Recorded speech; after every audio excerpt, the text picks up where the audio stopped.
Welcome back, friends. Here is a 10 by 10 coffee on canvas sketch and time lapse. I spent about an hour and a half on this study, but of course, like most of my videos, I've sped it up for you to watch the progression and hopefully get a sense of my process. I'm showing you here one of the challenges of coffee and really watercolor painting, being that you typically need to work on a flat surface rather than elevated or tilted on an easel. I find it best to work flat because you can control the running and dripping of the liquid, at least to some extent, the extent that you need to. So part of what's challenging about that is the way that proportions can be distorted in your drawing.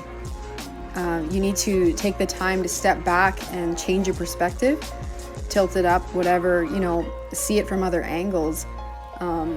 And this is an important practice to constantly apply when creating art, no matter how your canvas is situated or what your medium. Now, one of the first things I do when I approach a coffee painting is to assess what areas I need to preserve as white.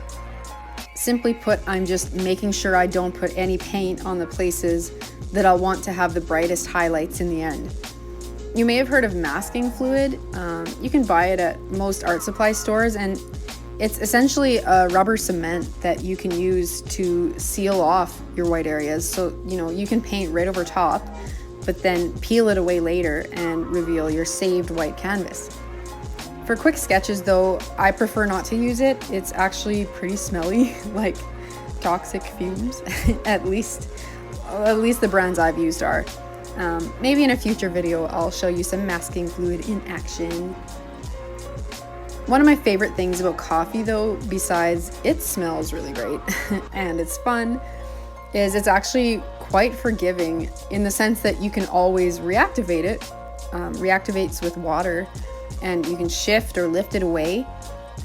However, I find I don't have nearly the success with contrast between light and dark if I don't first preserve the white areas that I really wanted to make pop. It's very difficult to get the canvas back to its truest white. Painting animals is kind of a nice change from the detailed, intense human portraiture that I've been working on lately. I can just be more relaxed and not feel the pressure to adhere to my reference photo. Yeah, in this case, I'm really pleased with the outcome of this little Longhorn. So thanks for joining me for this sketch. I love sharing my work with you guys. See you next time.